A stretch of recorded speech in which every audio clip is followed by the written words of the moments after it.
Good evening, everyone. I'm Kim Fuller. We'd like to welcome you to the HR for Health webinar, the Real World HR Edition. This is going to be a good one. We are so happy that you're here. Tonight, we're going to learn a lot. We're also going to have some fun.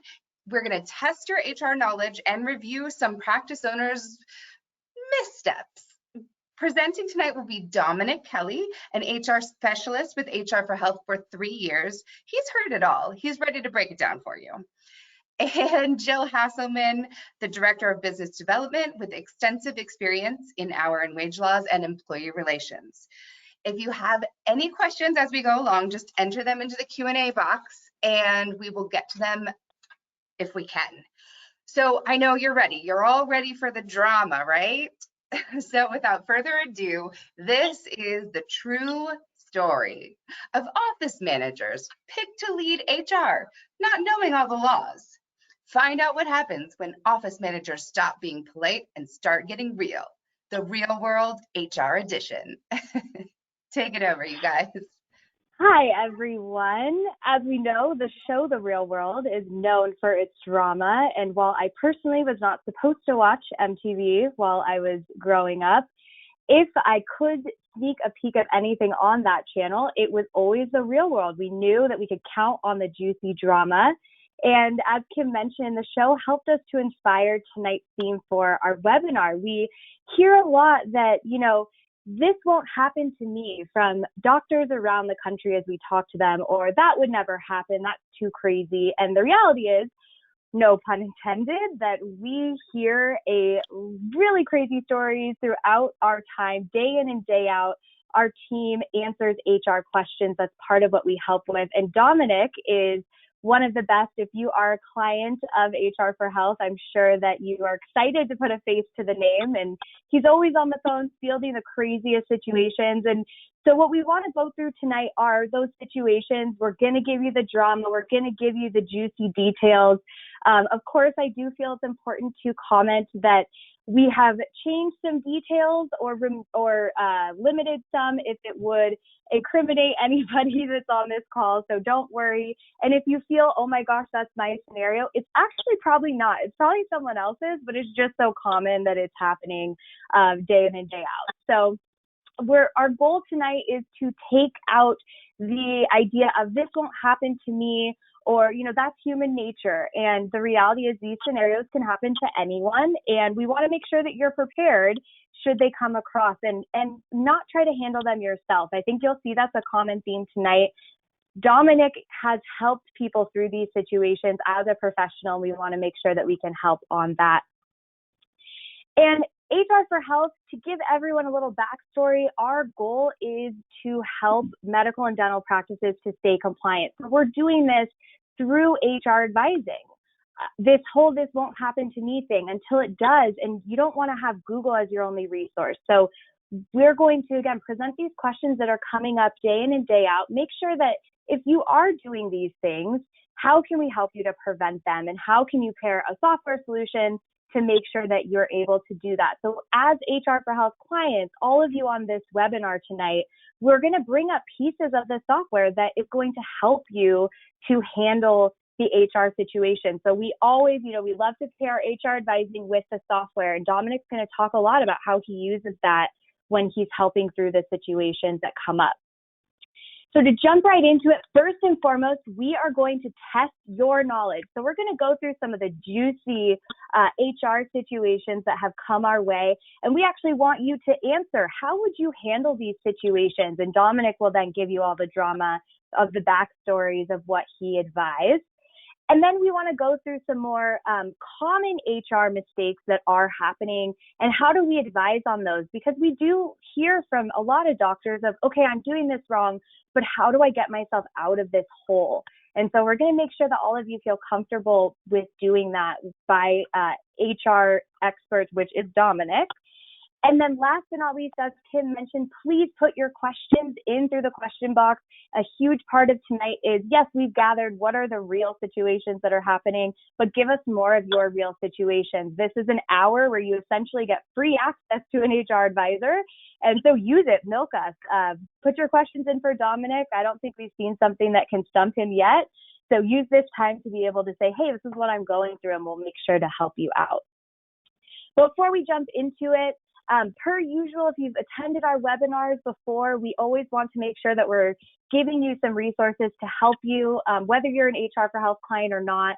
So if you text to the number 44222, that's the number you're going to text. And then in the text box, text Real World. We're going to give you a couple things. Our 9 Common HR Mistakes white paper, which is a great resource for you to become aware of maybe some things you aren't that are under the surface in your practice that could be causing some problems. And then a really great new resource that we have created, which we're calling our HR Savings Calculator.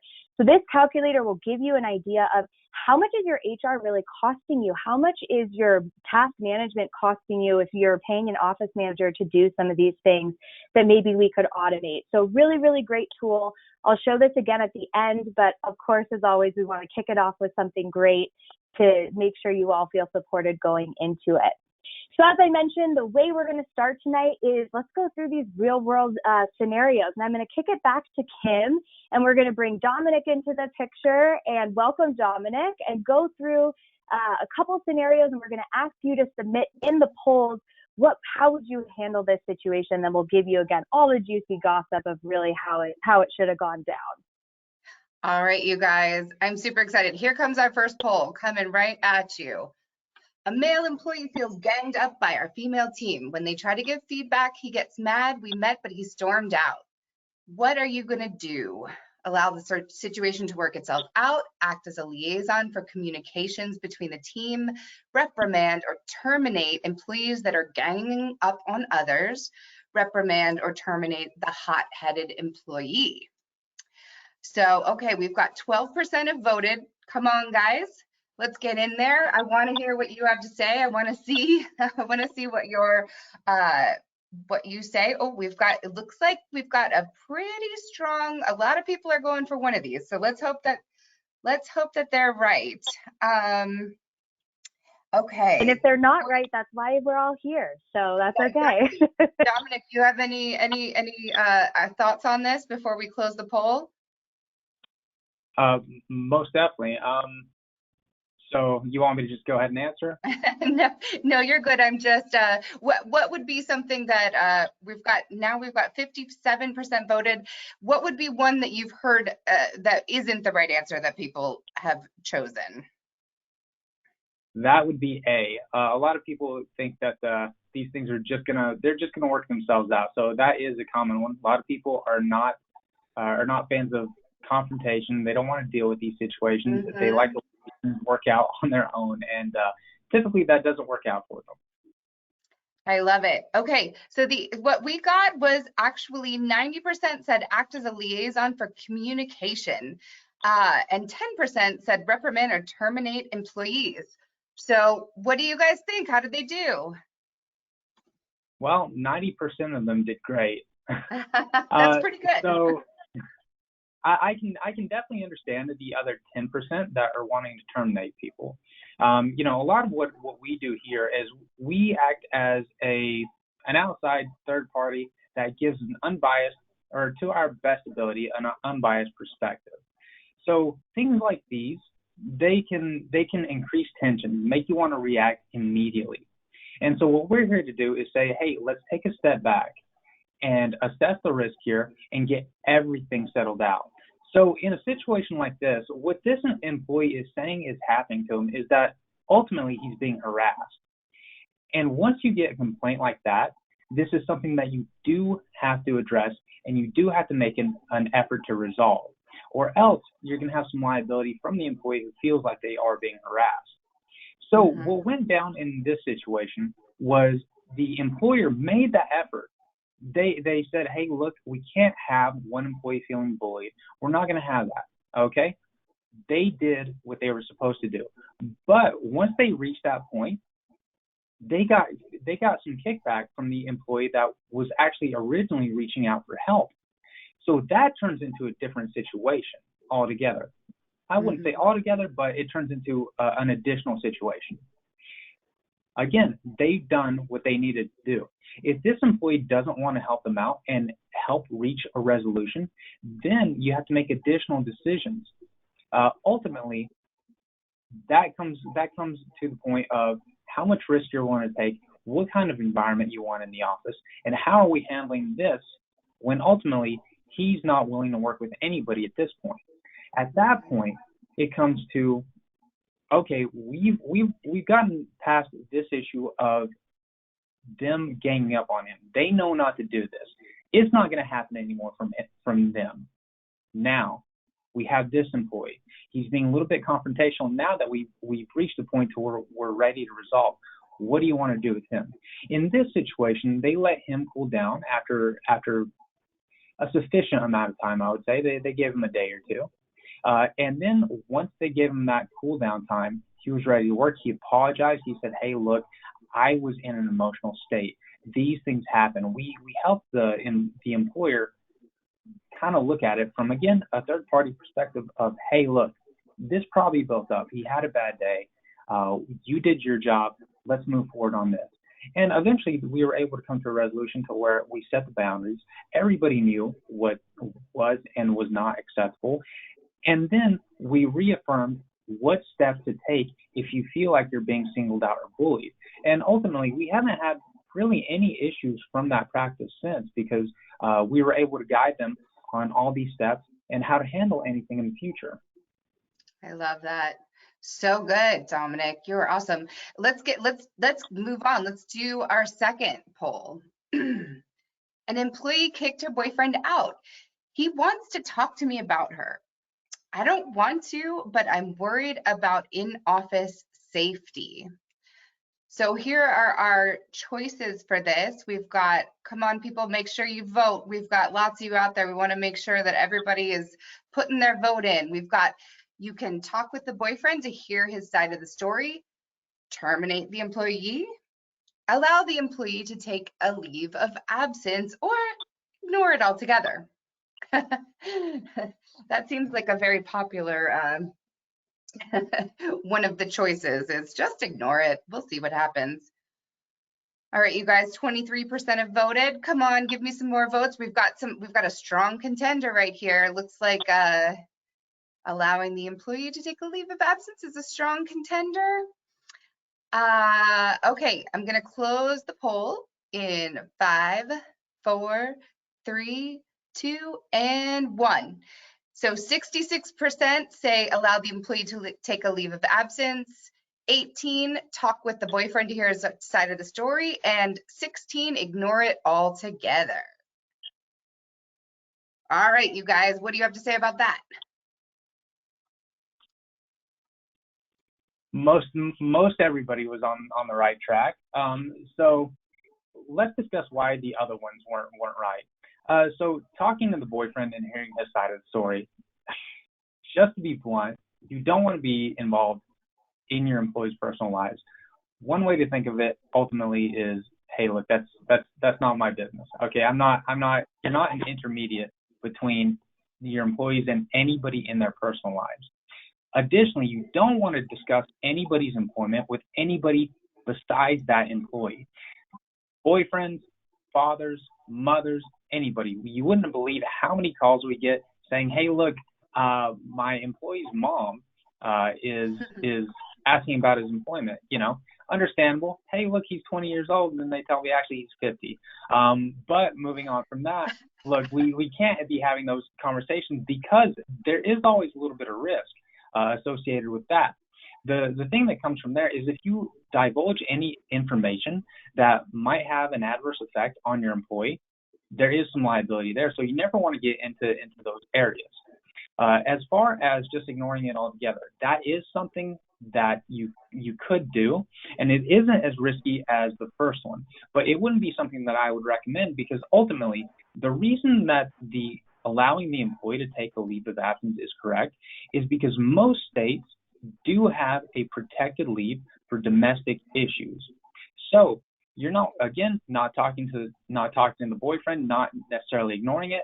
What you want to do in a situation like this is, hey, look, we got a call from your boyfriend.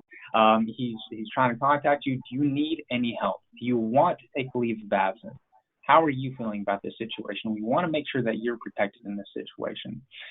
What do you need to do to to where you'll feel comfortable working here. So that's the correct answer. From both a legal perspective and a morale perspective, you don't ever want your employees to think that you don't care about them and you're necessarily ignoring any immediate blatant red flags that are being presented that might affect them or their ability to work for you. All right. Jill, anything to add? You want me to move on to the next poll? Honestly, the scenarios get juicier as we're going on, guys. So I think let's go on to the next one. All right, here we go. I had someone do a working interview. Her background check had a 4th-degree assault charge. It goes to court after her interview. So what are we going to do? Are we going to cancel the interview and continue searching for candidates? There's nothing you can do. They haven't been convicted. Ask about the arrest and let the applicant explain themselves. All right, you guys, looks like we've got more people voting faster. I love it. We are getting a very strong number 3 is taking the lead, but actually maybe not. All right, and I'm gonna close it in 5, 4, 3, 2, 1. All right, 41% say ask about the rest, let the applicant explain themselves. 30% say there's nothing you can do. And 30% say cancel the interview and continue searching. All right, so this is the closest one. I told you they get juicier. Yep. Dominic, tell us about this one. So for this one, you do have an obligation, if you find something on a background check, to present the employee with the findings of the background check and allow them to dispute it. Things happen. Sometimes background check companies make mistakes, and you don't want your applicant adversely affected by the background check company that you chose. So always give them the opportunity to dispute it, say, hey, look, this wasn't me. If you give them that opportunity and, hey, look, I totally did that. That's the point where you have to assess the level of risk. So the reason that a lot of people choose not to hire candidates with these types of things on their record isn't necessarily because you're just discriminating against people that have had run-ins with the law. It is because of a risk factor. And what that is what is called a negligent hire. So when you have a situation where you have somebody that you know that has a predisposition to a certain criminal behavior, whether it be violent or anything like that, if they do anything like that on your premises or working for you, there is a significant amount of liability there. This all comes down to how confident you are in the applicant, how much risk you're willing to take by hiring them. Ultimately, this comes up a lot where I have doctors say, hey, look, this person got in a little bit of trouble, but I believe in second chances. Fantastic. So do I. If by all means, I would never discourage you from hiring somebody that has had run-ins with the law. Maybe they're trying to turn their life around. But the one thing that I'm always going to do is present you with the liabilities involved in it so that you are well equipped to make that decision and have all the factors considered before we decide on anything that becomes permanent. Sounds very wise. All right, guys, we've had 3. We've got 2 left. We didn't do so great, guys, on the last one. So I'm going to hope that this one is going to be better. Here we go. Employee files a sexual harassment claim against another employee, but you find out they are dating. How do you handle this? All right, do you fire them both? Do you keep them both employed, but you look into the claims? Do you fire the employee who was accused of harassment? Or again, do you ignore it? I mean, they got themselves into this. All right, we're collecting responses. This one actually seems we've got 30% have voted, 100% are picking one of these. I'm gonna hold off and not tell you which one, but 100%. Everyone's, oh, All right, someone said fire them both. Okay. But most everyone here is saying that they want to keep them both employed, but look into the claims. All right, I'm going to close this up. We had 95% on keep them both employed and 5% on fire them both. All right, guys, thoughts? Okay, so glad that most people picked the right answer, but we want to address why that 5% is not what you want to do. Ultimately, if you fire them both, you know, without conducting an investigation, you're putting yourself at a huge risk for some adverse action claims, saying, hey, you'd have an employee essentially saying, hey, look, I made this complaint and then I was fired for it. And that's going to get you in a ton of hot water and cost a lot of money in lawyer fees. So that's why that one's wrong. What we want to address as well is why that one is right, why the one that most people chose is right. And there's a couple of reasons. One, because you are obligated to look into claims of harassment. Two, because you don't want to fire somebody and then find out that these claims weren't necessarily true.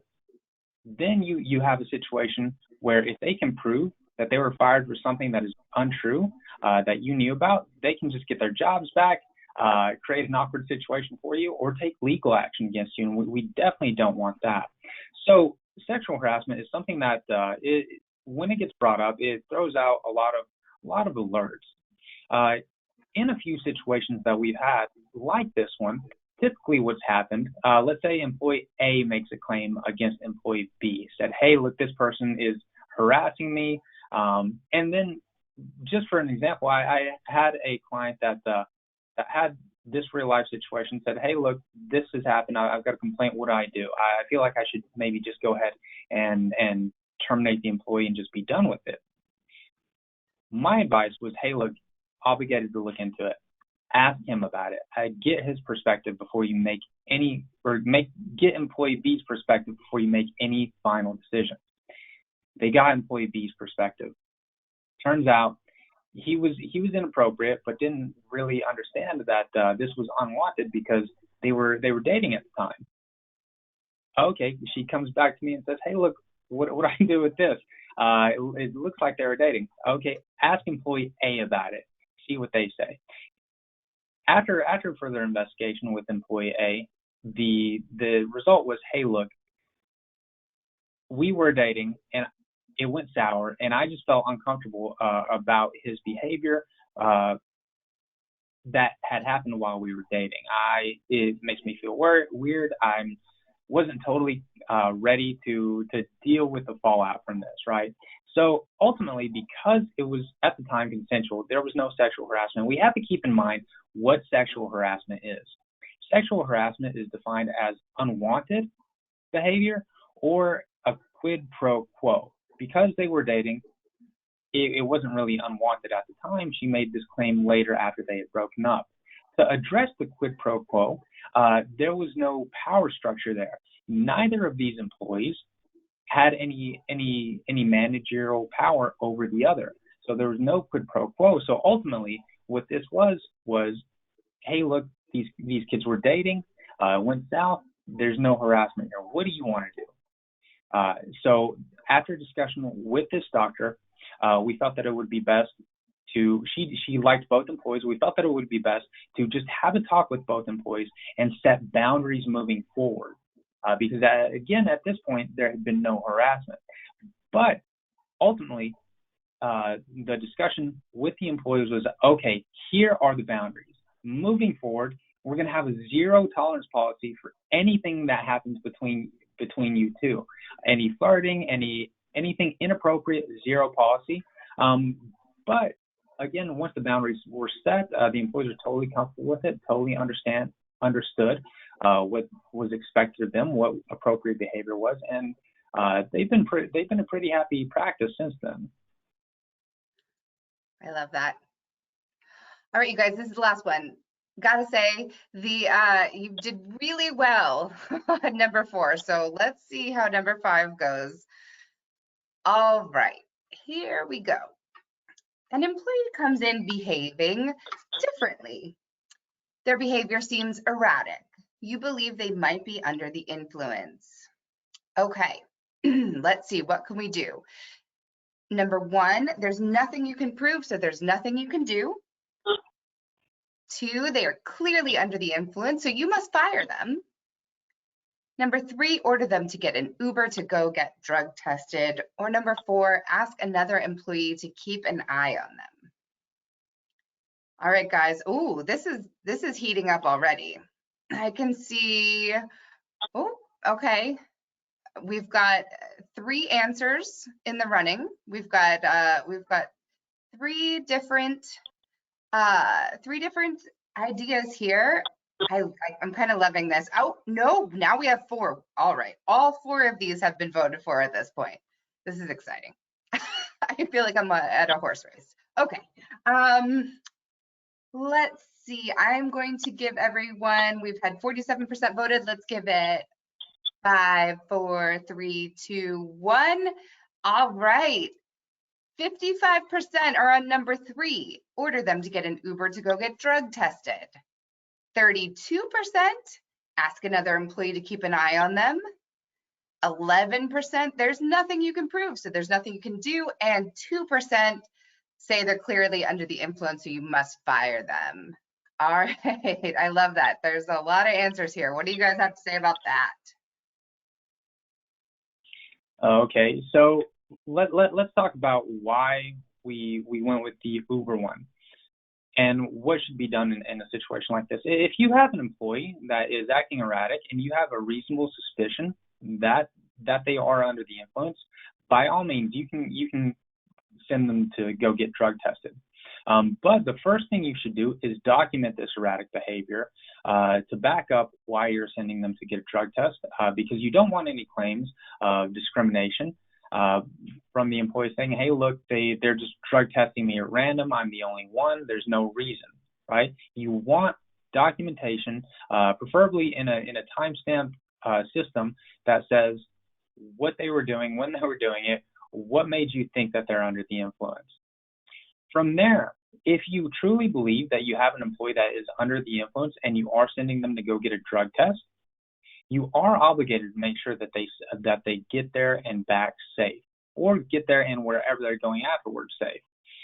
Because if you truly believe that somebody's under the influence and you say, hey, look, go get in your car, drive to the drug testing facility, and they have an accident on the way there, whole lot of liability for you. So that's why we always recommend finding an alternative to where they can get there. Maybe you have somebody in a managerial position that can drive them. Ultimately, you're just obligated to make sure that they get there safe. Let's say that they go and they test positive. At that point, it becomes up to you what you want to do. You don't necessarily have to fire them, but once this pattern is observed, and nothing is done about it, let's say they come in under the influence again and make a serious mistake that causes somebody harm. Liability falls on the employer in a situation like that. So this is why we want to always take the appropriate steps and make sure that you have documentation. Make sure that you're looking out for the best interest of your employee, even if they are under the influence, even if they're doing something that clearly violates your standards. Always take care of your employees and make sure you're following the proper protocol. I love it. Thank you, Dominic. I'm going to turn it back over to Jill, and let's see some other. I know you have more tricks up your sleeve and more juicy things to come. I always do. Yes, I always do, because as I mentioned, this is all we do every day, all day. And so we have a lot of scenarios. The first ones that you heard are, of course, the more dramatic ones. These ones, in my opinion, are more dramatic that we're going to be talking about, because these are the ones that can seem under the surface, that can seem really small, but are much bigger than we're really realizing. So we're going to go through our top situations that we see that Dominic is advising on. And the first one, Dominic, that I know that we hear a lot is because of the industry that we're in, because we're medical practices that we're working with, that timesheets for employees are a difficult aspect, specifically because a lot of employees are paid a daily rate. And so employers aren't necessarily having them clock in and out, especially if they're paid a daily rate or maybe percent production. So what do we do in those situations? How are we advising the doctors that start to work with us and realize maybe that's not the best idea? Right. So the first thing that we always have to keep in mind is typically the people that are that you have on a per diem are going to be non-exempt employees. And what this means is they are eligible for meal breaks, overtime, all that kind of stuff. So without a timekeeping system, if anything goes wrong, there's always the possibility of that dispute that an employee says, hey, look, I was never paid appropriately for all the hours that I worked. I never received overtime. I want that back pay now, right? And so if this happens, every decision that you make towards employees moving forward is always going to be a risk because that is always in their back pocket. It can differ from state to state. Let's use California, for example.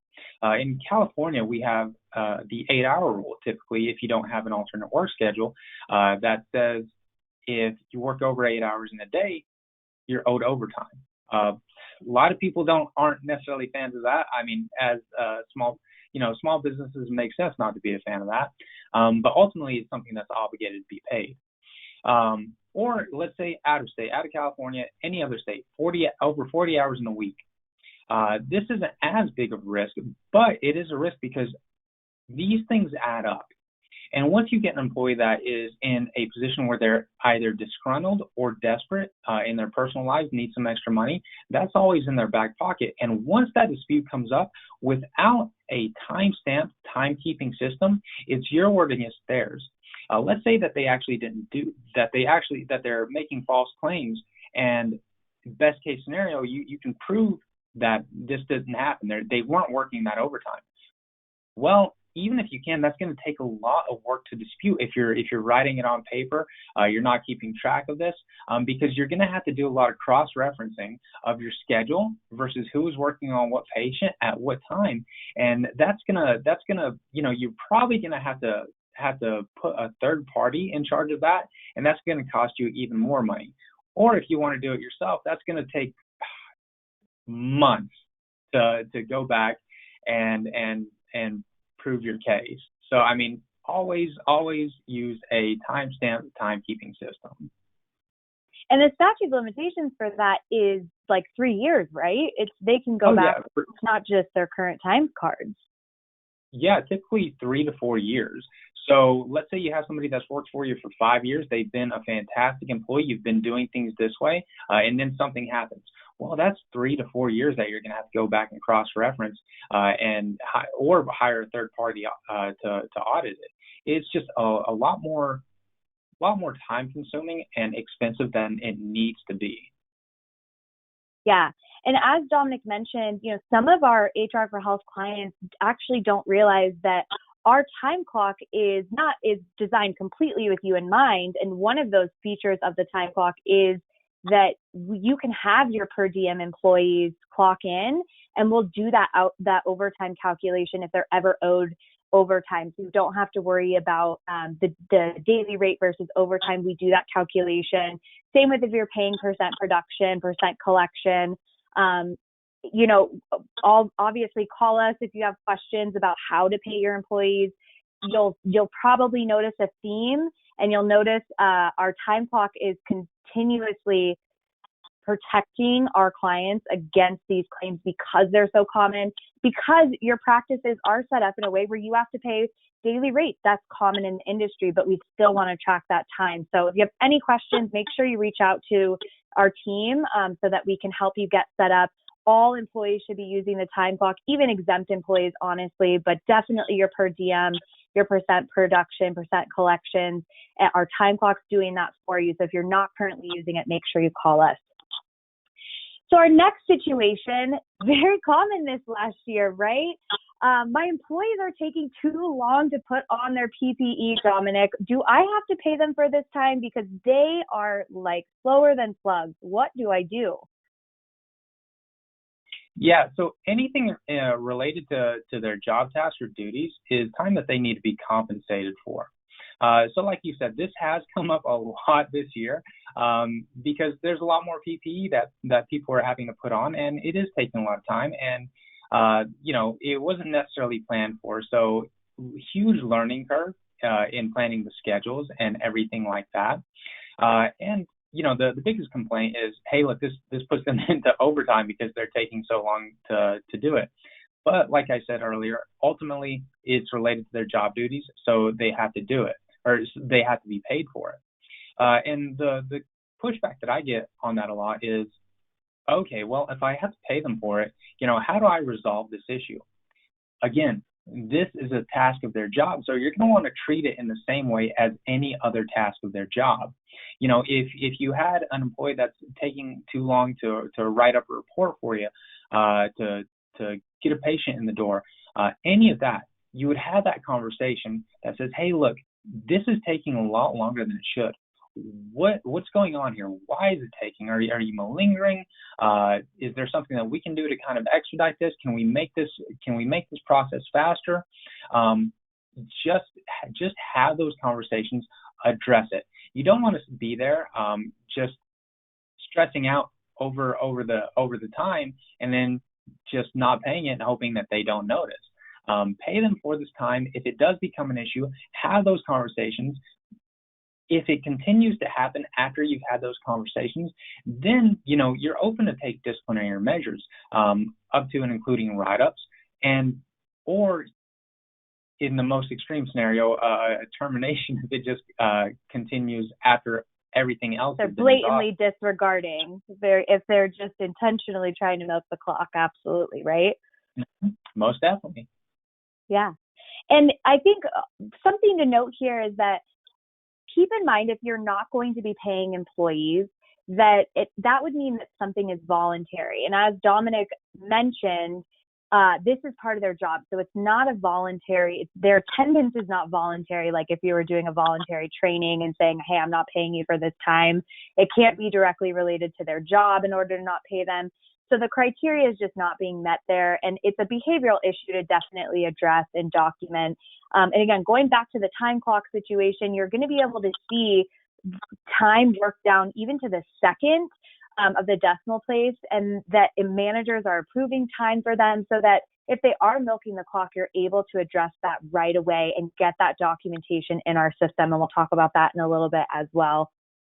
So I want to move on to the next scenario. This is a big one, right?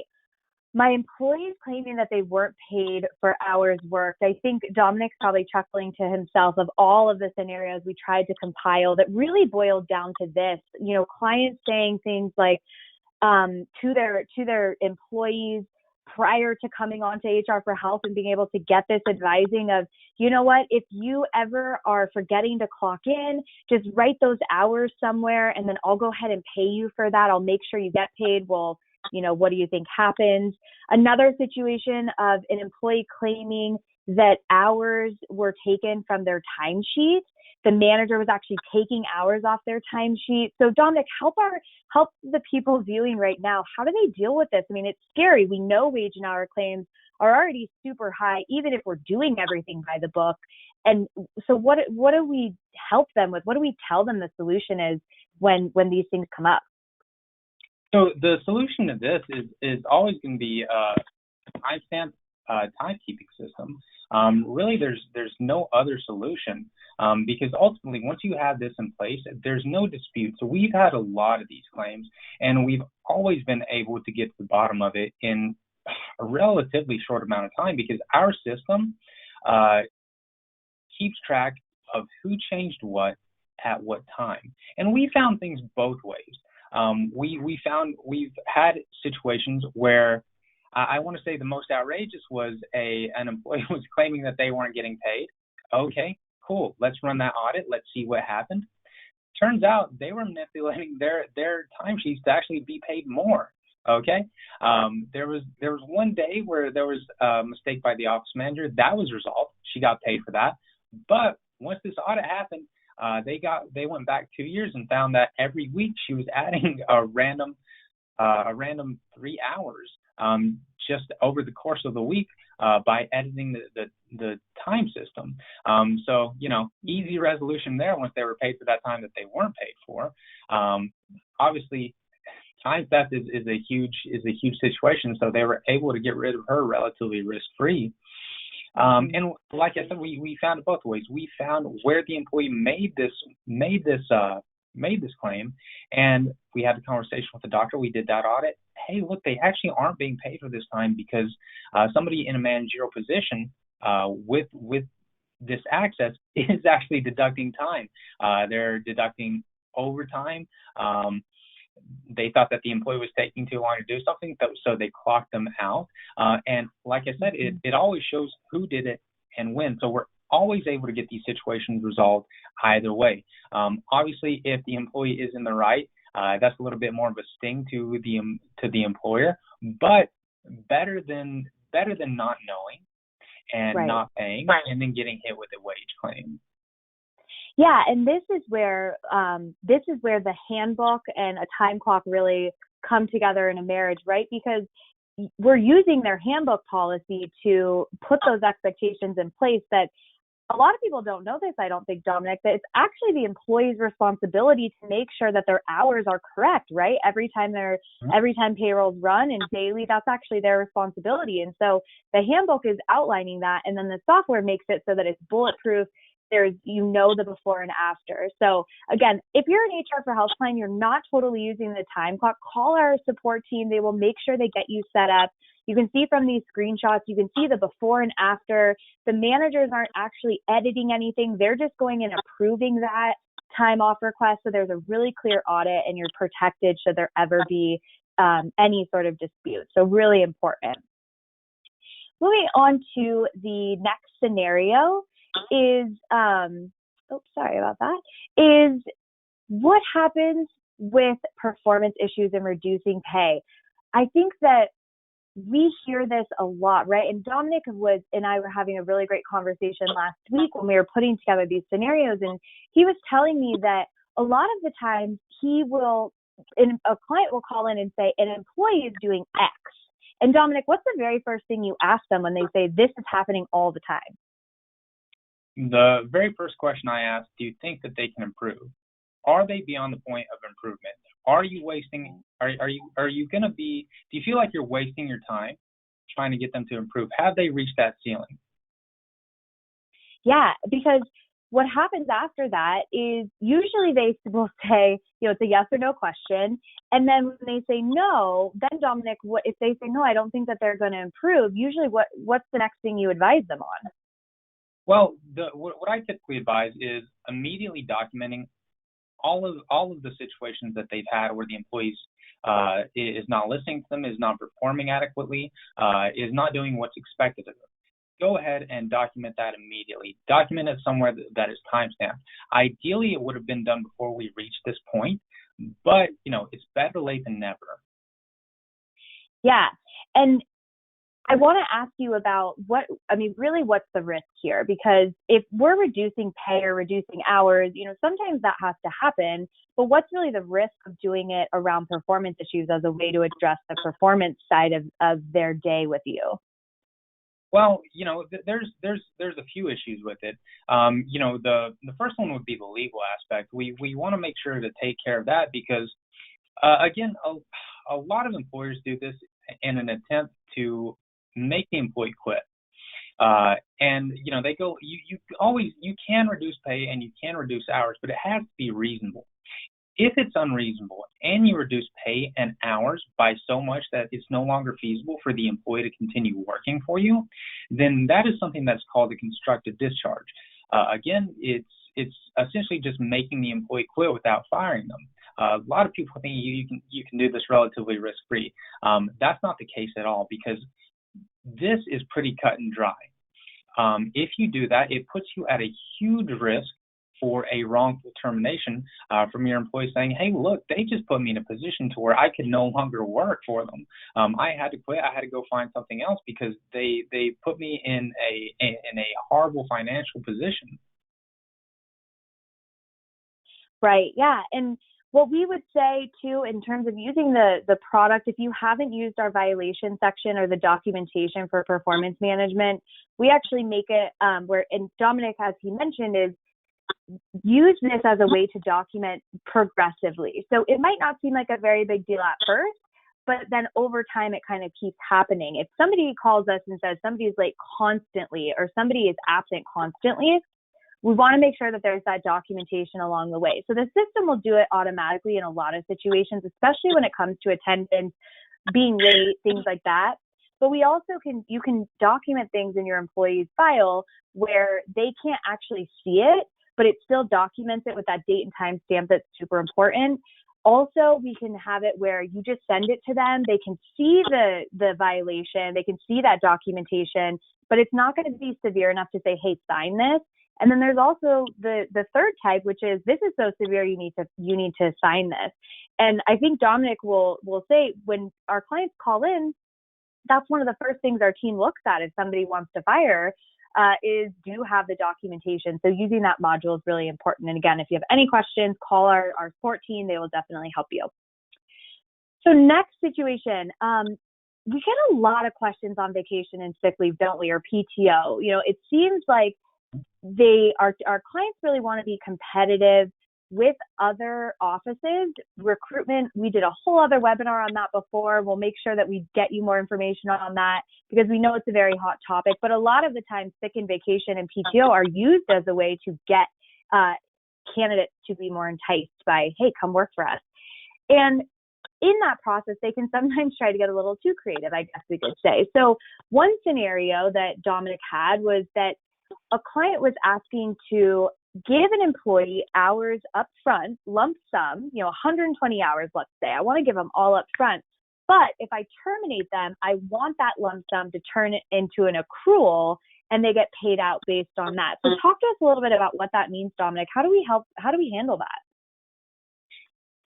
So in a situation like the one that you had described, that's not something that I would typically recommend. Different states have different rules, but let's use states that consider these wages earned. They consider PTO or vacation wages earned. Essentially, that's money, is what wages earned is. And by trying to give them a lump sum and then prorate it at a later date, you're taking money away from them. And it's essentially, it's not compliant. It's not legal. You can't give somebody something like that and then take it away upon termination. This is money that they've earned and that they are entitled to. If you were to do something like this, if it's considered wages earned, then that's going to put you at risk for a lot of wage claims. Not just those wage claims, but for example, the more stringent states have waiting time penalties if an employee is not paid out what they're owed in full.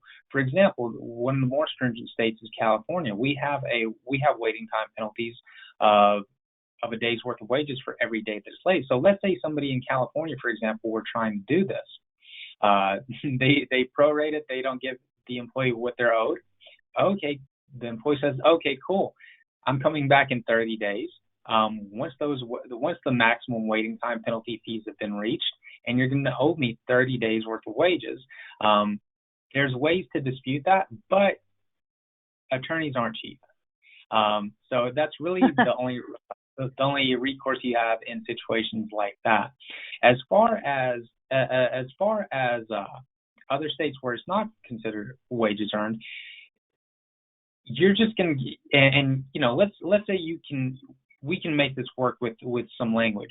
You're just going to get a whole lot of unhappy employees. It's going to kill your morale, and you're not going to be competitive because the other practices are willing to just go ahead and deal with it. Okay, hey, look, here's a lump sum. We'll talk about paying this out next year. You're using it now. You've been terminated. I'm either paying you out depending on the state, but you're entitled to use it. Most people are cool with that. If you're one of the ones that is trying to go back and take back what what you've already promised them, essentially, you're automatically going to fall into that uncompetitive category.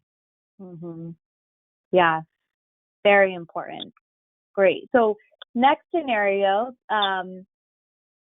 this is probably, no matter what state anybody is in, nationwide, all 50 states, overtime is, you'll hear me say this time and time again, our team hears it every day, overtime is the biggest pain. And a way to deal with overtime is, I don't pay it. My employees, my policy, my handbook says if somebody works overtime, it's not approved, and so I don't have to pay it. And so how do you talk through that, Dominic? How do you help? What's the solution? I mean, it can be a lot of money to have to pay overtime. Right. So in short, the short and blunt version is pay the overtime. There's a lot of misconceptions out there that if I'm not approving it, I don't have to pay it. That's what my handbook says. Handbooks are great. We totally recommend them. We'll make you one. We'll make sure it's compliant. But the thing to keep in mind is that your handbook does not negate employment law. There's not really any way to get out of paying overtime if it's worked, unless you're in a state that allows for alternate work schedules, or you have your employees negotiating through a collective bargaining agreement.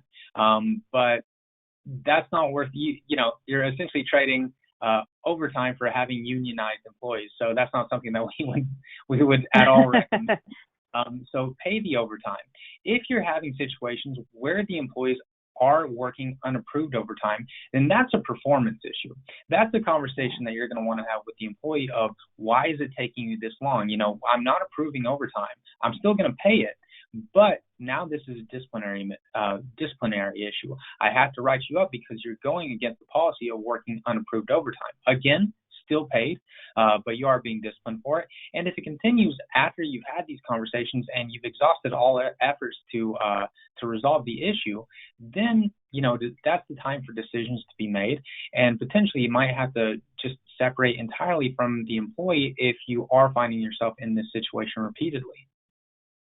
Yeah, and it's absolutely, as I mentioned, it is such a pain point, and something that I think Dominic said that's really important I really want to hit home for our audience is that it's a performance issue. Using withholding pay of what an employee is potentially owed is the first way to cut down morale, but it's not the main issue is a performance issue, and then it's the pay is held over their head as a way to try to address it. So communication is really important. I also think a really hard issue with other, if you're not using a time clock that is the HR for Health clock, maybe you're using your practice management system, you're using us for documents or things like that, is you're not able to really catch the overtime in real time. And so what we actually do is we'll alert you if somebody is clocking in early, if somebody's clocking in late, if somebody's working overtime, we actually alert you in real time. This is an example of just, hey, this person's late. And so you're able to address it right away, but you're also documenting it. So it makes it easier to have those conversations and have that transparency that Dominic was mentioning. All right, our final scenario is this sick leave. I mentioned that we do get a ton of questions on, what do I offer? Do I do vacation? Do I offer sick leave? And now we have states all the way from New York to California to Oregon to Connecticut. Sick leave laws, Nevada. I mean, who thought Nevada would need sick leave laws? But it's happening. And so a very common question is, do I have to give part-time, or do I have to give my part-time employees sick leave? And Dominic, how do we help with that? Because again, that can kind of add up in terms of money I have to spend. How can I afford it? Right. So, what we do in situations like this is we just look at the state laws and what the state dictates. Off the top of my head, I don't know any state that differentiates between part and full-time employees for sick leave. Typically, if your state offers sick leave, you're going to have to offer it to everybody. The reason that we get a lot of these calls is because there's a lot of misconceptions about these sick leaves. So if you're in a state that says, hey, look, you have to give 3 days to all of your employees, a lot of people just take that and say, oh, okay, I have to lump sum all my employees 3 days, which is not necessarily true. If your state requires a sick leave, typically there's going to be an option for a lump sum or an accrual of benefits. And in most of these states, you can differentiate between part-time and full-time employees as far as how they accrue it. For example, you give the full-time employees the lump sum and give the part-time employees the accrual basis. But again, this doesn't mean that you have to give them all of it at once.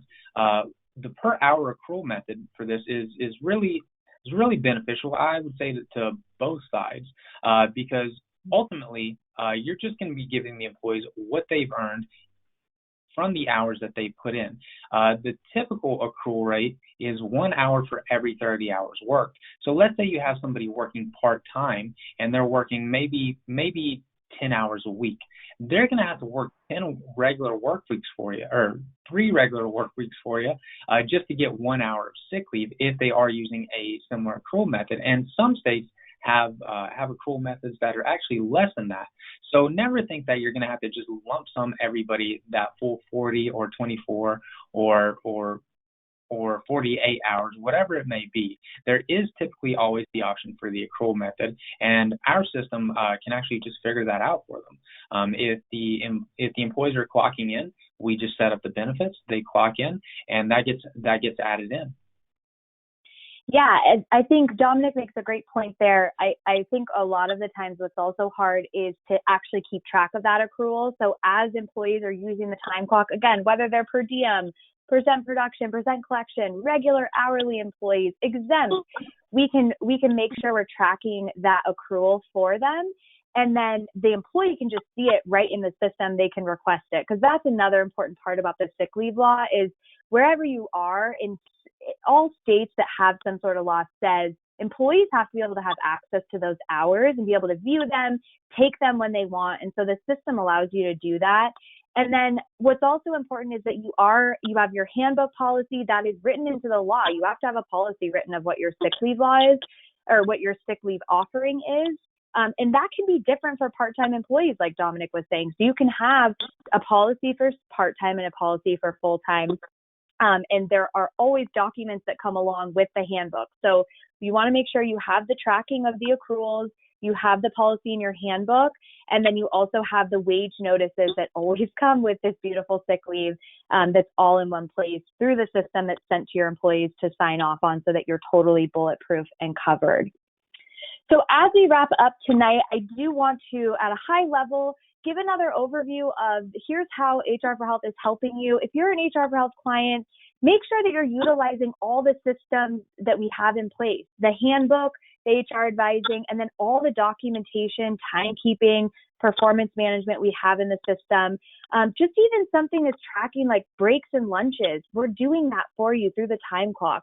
Those notifications of clocking in early or working overtime that we're telling you in real time, so that all these headaches don't have to be so big. I mentioned at the beginning of this second segment, these are the things that are really under the surface, and without the documentation, it can really explode. So using the system, like call our team. If you're not a client, call our team. If you are and you're not using some of these, make sure that you're calling our team so we can help you to utilize it to the best of your ability.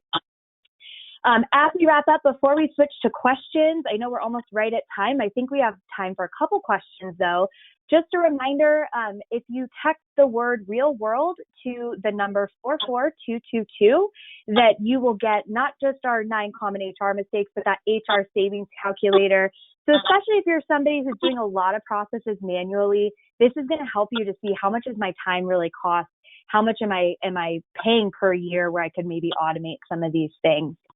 So Kim, I will kick it back to you for your questions. Again, throw some curveballs at Dominic. I know that, or maybe it won't seem like curveballs because he is so smooth and is used to these juicy scenarios, but I will kick it back to you. You guys, that was amazing. First of all, thank you so much. What an amazing array of questions that you just handled. We do have lots of fun questions coming in. So let's try to do a couple of them. All right, first of all, from Rudy, we have, what about using a paper timesheet where employees enter their own time? What do you guys have to say about that? What do you think, Dominic? Yeah, so typically it's always better if they're entering their own times, but it's never 100%. Paper timesheets, they're outdated. There's always just that extra room for dispute. They can work, but they're not 100%. It's not something I would recommend at all. And usually we see that when you're using paper timesheets, they always say that they're in and out at the same time every day, which is never realistic. They're never in right at 8 o'clock and out right at 12. And, you know, that's very uncommon. And so that can also happen. And of course, when with the paper timesheets, what makes it difficult is if an employee challenges that they said that they worked a certain amount and you don't have those records on file that are electronic, that the employee gets to kind of guess, the employee does get to guess how many hours they think they worked. So the paper time cards definitely leave a lot of liability. Plus, what's your time worth? I mean, making all the calculations at the end for payroll take a long time. So really definitely use electronic time clock. It's much easier. Yep. Love it. So we're probably not going to get to all of these, but just a couple. Faye wrote, we have a problem with one employee right now. She has 1 hour lunchtime, but she does not clock out even though she is on lunch. How do I handle that? Well, you know, the risk on that is gonna vary by state, and what the meal break requirements are. So we would need to figure out what state to fully assess the risk. But ultimately, let's say that you're in a state that doesn't have any meal break requirements. This is gonna be a performance thing. If she is clocked in while she's eating, she's not working. That's a conversation that needs to be had with the employee and say, hey, look, you're getting paid for an hour of unproductive time. You know, ultimately those add up. We're losing at least 5 hours a week. What is that? 20 hours a month. And we need to have that conversation. We need to restructure this to where it's fair to both parties. Yeah. All right, you guys, we're a little bit over time, so I'm going to do one more question here, and we'll make sure to follow up too. Yes. with the questions we aren't able to get to. So don't worry. Yes, absolutely. That's what I was just going to say. If we didn't get to your question, we will get to you tomorrow. So no worries. But this has been a big question for us recently. Can you require your employees to get vaccinated? You knew it was coming, right? Yeah. Yeah. So in short, yes, you definitely can. Unless they claim a legitimate medical or religious exemption. At that point, it gets a little bit more complicated because if you can't fire them for claiming that, but you can keep them out of the office. And based on them presenting an imminent risk to your employees or your clientele. With all the PPE, it's going to be a little bit hard making that claim. But it could possibly be done. But I mean, in short, the answer is yes, you can make that a requirement. To elaborate on that, just from what I've seen, if you are going to make that a requirement, be prepared to lose a few employees. I've worked with a lot of practices that have made it a requirement, and they are surprised. Some people are quiet, but a lot, this is something that people on both sides of the aisle feel really strongly on. So everybody that I've seen that has required it has lost at least one. Okay. This is the stuff you need to know. This is the inside scoop. Exactly. The drama. All right, so Kim, I'll kick it back to you as we wrap up. Yeah, absolutely. Sure. Thank you guys again so much. You were amazing. If you want to get in touch with HR for Health, hrforhealth.com. /schedule is a great way to get us. We will also make sure to follow up with you. And if you missed, well, if you're here, you didn't miss it, but we will be sending out the webinar tomorrow, a replay in case you want to go back over and listen to Dominic just kill all of the answers and let everybody know what's up. So thank you so much, Kim. Yeah, thank you guys. Okay, everybody have a good night. You as well.